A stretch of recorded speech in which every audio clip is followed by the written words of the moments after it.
اعوذ باللہ من الشیطان الرجیم بسم اللہ الرحمن الرحیم یا ایھا الناس اے لوگو کلو کھاؤ مما دو لفظوں سے مل کے بنا ہے من اور ماں سے اس میں سے فی الارضی جو زمین میں ہے حلالاً طیباً حلال اور پاکیزہ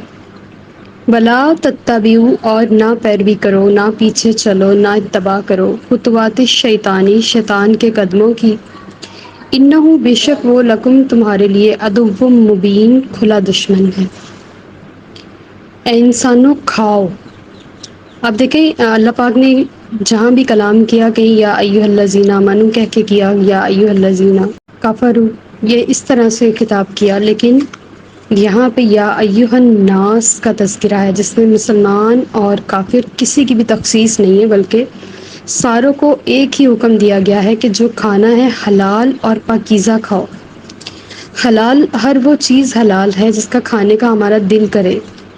اور ہر وہ چیز حرام ہے جس کا کھانے کا ہمارا دل نہ کرے، مینس کے جو جانور ہیں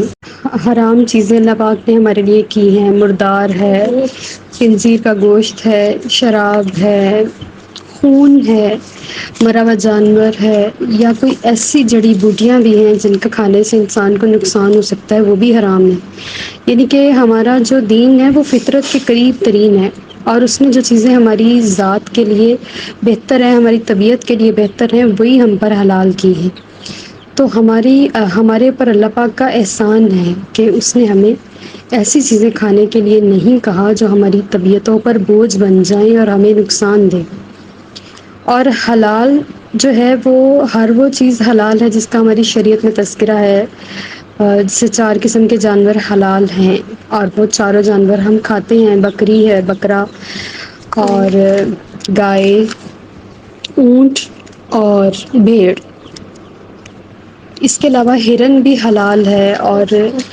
ہر وہ جانور جو بوجھ نہیں بنتا وہ حلال ہے، اور وہ بوجھ اٹھانے والا ہوتا ہے۔ جس سے اب دیکھیں اگر اللہ پاک سانپ کو حلال کر دے تو کتنے لوگ سانپ کھانے سے مر جائیں۔ بچھو بھی حرام ہے، یعنی کہ ہر وہ چیز جو ہماری طبیعت پر بوجھ بن جائے وہ حرام ہے۔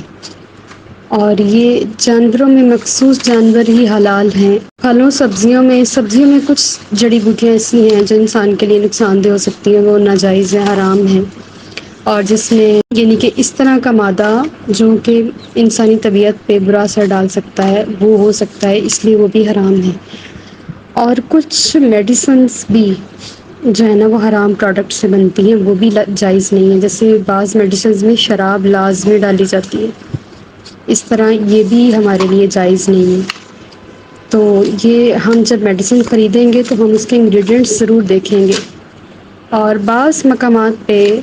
ڈاکٹرز حلال کر دیتے ہیں، اور کچھ علماء کے جان بچانے والی جو چیزیں ہیں ان کے لیے، لیکن جو چھوٹی موٹی طبیعتوں کی خرابی ہے ان کے لیے ہم حرام کی طرف نہیں جا سکتے۔ تو حلال جو ہے وہ حلال ہے، اور اچھی کمائی سے کمایا ہوا جو ہوتا ہے وہی حلال ہوتا ہے۔ غلط کمائی سے کمایا ہوا ہوگا نا، برے طریقے سے کمایا گیا ہوگا، لوٹ مار سے یا کسی کا حق مار کے، وہ چاہے ہم حلال کھانا بھی خرید کے لائیں تو وہ حرام ہو جائے گا۔ اور اس کی بہت زیادہ ڈیفینیشنس ہیں، لیکن ہمارے لیے اتنا کافی ہے کہ ہر وہ چیز جس سے جسمانی صحت پہ اچھا اثر پڑے اور وہ ہمیں نقصان نہ پہنچائے وہ حلال ہے، اور ہر وہ چیز جو انسانی طبیعت پہ برا اثر ڈالے وہ حرام ہے، جس میں رشوت بھی ہے، سود بھی ہے، چوری چکاری بھی ہے، جوا بھی ہے، اور سود جیسے بینکوں کا روپیہ اور بلیک مارکیٹنگ، ناجائز منافع، ذخیرہ اندوزی اور مہنگی کر کے چیزیں بیچنا، یہ سب کچھ حرام ہے۔ اس لیے اللہ پاک نے فرمایا کہ اے انسانوں کھاؤ وہ چیزیں جو حلال اور پاکیزہ ہیں، اور شیطان کے قدم، شیطان پہلے ہمیں کر کے دکھاتا ہے کہ ایسا کرو ایسا کرو ایسا کرو، جب بندہ وہ اس کو کرتے ہوئے دیکھتا ہے پھر اس کے بعد اس کے پیچھے چلنا شروع ہو جاتا ہے۔ جیسے شیطان سکھاتا ہے یہ چوری کا طریقہ ہے، یہ سود کا طریقہ ہے، یہ ناجائز منافع کا، یہ ناجائز ذخیرہ اندوزی کا، یا یہ اس طرح کا فصلوں میں بھی ہو جاتا ہے، اس طرح سے کھیتوں کو پانی لگا دو، اس طرح سے کر دو، ان کی فصل میں اتنا کٹاؤ ڈال دو، پانی چلا جائے گا، نہر کا گندا پانی چلا جائے گا، گٹروں کا پانی شامل ہو جائے گا، یہ سب کچھ یہ شیطان کر کے دکھاتا ہے۔ تو ہمیں شیطان کے ان قدموں کی پیروی نہیں کرنی، بلکہ ہمیں اپنے رحمان کی بات سننی ہے کہ اس نے ہمارے لیے کیا چیزیں حلال اور کیا چیزیں حرام کر رکھی ہیں، اور ہمیں ہر وہ چیز جس کی ہماری صحت پہ اچھا امپیکٹ پڑتا ہے اس کے لیے ہمیں کوشش کرنی چاہیے۔ اور بعض گردے کے پورے کے بارے میں پوچھتے ہیں، بعض لوگ کلیجی کے بارے میں، اوجڑی کے بارے میں پوچھتے ہیں، تو ان کے لیے مطلب میرا جو پیغام ہے وہ یہی ہے کہ جو کپورے ہوتے ہیں نا، وہ جانور کے جسم کا وہ حصہ ہوتا ہے جو کہ جہاں سے وہ اپنا اخراج کرتا ہے، تو بہتر ہے کہ ہمیں وہ گندی چیز نہ کھائی جائے، تاکہ اس کی وجہ سے ہماری روحانیت ہے اس پہ برا اثر پڑتا ہے، اور بازار کے کھانوں میں بھی روحانیت کی کمی ہو جاتی ہے، اس لیے وہ بھی کم سے کم منیمم کھائے جائیں۔ اور اوجڑی نبی کریم صلی اللہ علیہ وسلم پہ ڈالی گئی تھی، لوگ اس وجہ سے نہیں کھاتے کہ یہ بے ادبی کی گئی تھی اس کے ذریعے سے، لیکن وہ ایک الگ سینیریو ہے، اگر ہم اس نیت سے نہیں کھا رہے تو ٹھیک ہے، لیکن اس کو حرام نہیں کہہ سکتے کیونکہ یہ حلال چیز ہے۔ اور جگر جو ہے یعنی تلی جو ہے یہ جائز ہے، کیونکہ اس میں خون بہتا ہوا نہیں ہے، شریعت میں بہتا ہوا خون جو ہے وہ حرام ہے، جمع ہوا خون کے بارے میں ایسی کوئی وہ سچویشن نہیں ہے کہ وہ حرام ہوگا۔ اسی طرح اس میں پھیپھڑے بھی آ جاتے ہیں اور کلیجی بھی آ جاتی ہے، یہ بھی جمع ہوا خون ہوتے ہیں لیکن یہ بھی حلال ہوتے ہیں۔ تو صرف جانوروں کے جسم کا وہ حصہ جس سے وہ اپنا اخراج کرتا ہے وہ ناجائز ہے، اس کی کھال ہم نہیں کھا سکتے، تو اس طرح یہ چیزیں حلال جانوروں کے اندر بھی ناجائز ہیں۔ اس کے علاوہ بھی یہ بہت وسیع موضوع ہے، اس میں جیسے جیسے کسی کے ذہن میں کوئی سوال آتا جائے تو وہ پوچھ سکتا ہے۔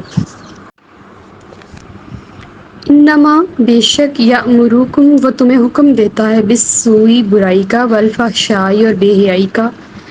وان اور یہ کہ تقولوا تم باندھو علی اللہ اللہ پر، ما لا تعلمون جو تم خود نہیں جانتے، یعنی کہ جھوٹ باندھنا کہ یہ کام اللہ نے فرمایا ہے حالانکہ اللہ نے نہیں کہا اور وہ اسے خود بھی نہیں پتا۔ شیطان کی بات ہو رہی ہے کہ اس کے قدموں کی پیروی نہ کرو، وہ تمہارا کھلا دشمن ہے۔ آپ دیکھیں اگر ہمارا کوئی سیکرٹ دشمن ہوگا نا، ہمیں اس کے بارے میں نہیں پتا ہوگا لیکن وہ وار کر جائے گا اور اپنا کام دکھا جائے گا اور ہمیں نقصان پہنچا جائے گا، لیکن شیطان کے بارے میں اللہ پاک نے قرآن پاک میں بار بار فرمایا اس سے بچو، وہ تمہارا کھلا دشمن ہے۔ تو جب کسی چیز کے بارے میں ہمیں بتایا جا رہا ہے، بار بار ہمیں سمجھایا جا رہا ہے، تو ہمیں بیویئر ہو جانا چاہیے، ہمیں اس سے الرٹ ہو کے بیٹھنا چاہیے کہ کہیں وہ ہمیں نقصان نہ پہنچا دے۔ تو شیطان کی سرشت کیا ہے کہ وہ برائی کا حکم دیتا ہے اور بے حیائی کا، اور آج کل ہمارا معاشرہ دیکھنے کس راستے پر چل رہا ہے کہ ہر طرف برائی اور بے حیائی کا ایک نہ ختم ہونے والا بازار گرم ہے، اور ہر طرف سے ہمیں اس طرح ہی کی آوازیں آ رہی ہیں، کیونکہ ہمارا میڈیا، ہمارا سوشل میڈیا، ہماری سارے کانٹیکٹس، ہماری چیزیں اور ہمارے چینلز اور ہماری آؤٹنگ کے پلیسز، سب کچھ سوء والفحشاء میں منتقل ہو رہے ہیں، حالانکہ چند سال پہلے تک ایسا نہیں تھا لیکن اب ہو رہا ہے۔ تو ہمیں خود اس سے بچنا ہے، ہمیں اس کو دل میں بھی برا جاننا ہے اور اس سے پیچھے بھی ہٹنا ہے، پھر ہم اس سے بچ سکیں گے۔ اگر ہم اس لوگوں کے ساتھ شامل ہوتے رہیں گے کہ دنیا داری ہے پھر کیا ہوا، تو پھر ہم انہی کا حصہ ہو جائیں گے، پھر ان میں اور ہم میں فرق نہیں رہ جائے گا۔ ہمیں اپنے آپ کو ان سے ممتاز کرنا ہے، ان سے الگ کرنا ہے، اور ہمیں ان میں اور ہم میں فرق کرنا ہے کہ ہم نے شیطان کے اس برائی اور بے حیائی کے کاموں میں ہیلپ نہیں کرنی، اس کی بات نہیں سننی، اور اللہ تعالیٰ پر کبھی بھی ایسی بات نہیں کہنی جو اللہ پاک نے نہیں کی، اللہ پر جھوٹ نہیں باندھنا، بلکہ جو بات حق ہے بس وہی بیان کرنی ہے، جو حق نہیں ہے، جو اس کی طرف سے نہیں ہے، وہ اس کی طرف منسوب بھی نہیں کرنی کہ یہ اللہ نے کہا ہے۔ اگر کسی کے بارے میں پتہ نہ ہو کہ یہ بات کس نے کہی ہے تو کہنا ہے کہ ایک قول ہے کسی نبی کا یا کسی صحابی کا نہیں پتہ، یا اللہ تعالیٰ کے بارے میں نہیں پتہ کہ یہ آیت ہے یا حدیث میں ہے، تو ہمیں صرف اتنا کہنا ہے کہ ایک قول ہے، اب ہمیں کنفرم نہیں ہے کہ کس کا ہے، تو یہ بات ہوتی ہے جس سے ہم جھوٹ نہیں باندھتے۔ واہ اور ایزا کیلا جب کہا جاتا ہے لہو تبیو لہم ان سے تبیو پیروی کرو ما انزل اللہ جو اللہ نے اتارا کالو تو کہتے ہیں بل نتبع بلکہ ہم تو پیروی کریں گے ماں الفینہ جس پر پایا علیہ جس پر آبانا اپنے باپ دادا کو اولو کانا اگرچہ آباؤں ان کے باپ دادا لا یعقلون شیئا کچھ نہ سمجھتے ہوں ولا یہتدون اور نہ ہدایت یافتہ ہوں جب ان سے کہا جائے کہ اس کی پیروی کرو جو اللہ نے اتارا ہے تو وہ سیدھی بات کرتے ہیں کہ ہم نے تو اس کی پیروی کرنی ہے جو ہمارے باپ دادا کرتے آئے اگر ہمارے باپ دادا بت پرستی کرتے آئے تو ہم نے بت پرستی کرنی ہے اگر ہمارے باپ دادا غلط کام میں تھے یا جس بھی کام پر تھے ہمارے بڑے یہ کرتے ہیں آج بھی آپ دیکھ لیں ہر شخص یہی کہتا رہا ہے ساری زندگی ہمارے بڑوں نے یہ کیا ہے تو آج یہ غلط ہو گیا ہے ساری زندگی انہوں نے تحقیق نہیں کی ہوگی کہ یہ کام غلط ہو سکتا ہے آج نالج کا دن ہے یہ نالج کا وقت ہے نالج کا دور چل رہا ہے تو آج تو چیزیں کھل کے سامنے آ گئی ہیں یہ چیز غلط ہے یہ چیز صحیح ہے اب تو تحقیقات اور ریسرچز اور اتنا کچھ آ گیا ہے دنیا میں کہ اب تو صحیح اور غلط کی پہچان مشکل رہ ہی نہیں گئی تو آج بھی ہم نے اپنے بڑوں کو دیکھنا ہے کہ وہ کس غلط کام میں ملوث ہیں تو ہم نے ان کی دیکھا دیکھی ان کے پیچھے نہیں چلنا بلکہ عدل کا تقاضا ہے کہ ہم نے جو سچ ہے سیدھی راہ ہے اس کو اپنانا ہے اور اپنے پیرنٹس کو بھی اس چیز سے ہٹانا ہے اور اپنے باپ دادا کو بھی اس چیز سے ہٹانا ہے کہ آپ نے یہ کام غلط کیا تھا جیسے ریسرچز آ چکی ہیں جیسے چیزیں آ چکی ہوئی ہیں نماز میں انگلیاں کہاں رکھنی ہیں نظریں کہاں رکھنی ہیں اٹھنا بیٹھنا کیسے ہیں یہ سب کچھ آج ہم نے اپنے پیرنٹس کا ٹھیک کیا ہے تو وہ فٹافٹ مان گئے ہیں انہوں نے یہ نہیں کہا کہ ہم تو صدیوں سے ایسے ہی کرتے چلے آ رہے تھے تو یہ چیز ہوتی ہے ہم نے اپنے پیرنٹس کی جو غلطی ہے ان کو بھی ٹھیک کرنا ہے اور خود کو بھی سیدھے راستے پر ڈالنا ہے تاکہ ہماری قیامت تک کی نسلیں سیدھی راہ پر گامزن رہیں جہاں تک بھی ہو سکے حق کا پیغام پہنچانا ہے ہم نے یہ نہیں دیکھنا کہ ہمارے باپ دادا تو یہ کرتے تھے اور ہم کیوں نہ ایسے کریں تو اللہ تعالیٰ فرما رہے ہیں اگرچہ ان کے باپ دادا نہ عقل رکھتے ہو نہ ہدایت رکھتے ہو تو یہ انڈائریکٹلی ہم سے اور ڈائریکٹلی جو وہاں کے کافر تھے مکے کے کافر تھے ان سے خطاب ہو رہا ہے لیکن ہم سے خطاب اس انداز سے ہے کہ ہم نے بھی اس چیز کی پیروی کرنی ہے جو چیز حق ہے جس کو ہمارا ذہن ہماری شریعت ہمارے اعمال قبول کرتے ہیں ہم نے اس کی پیروی کرنی ہے اور ہم نے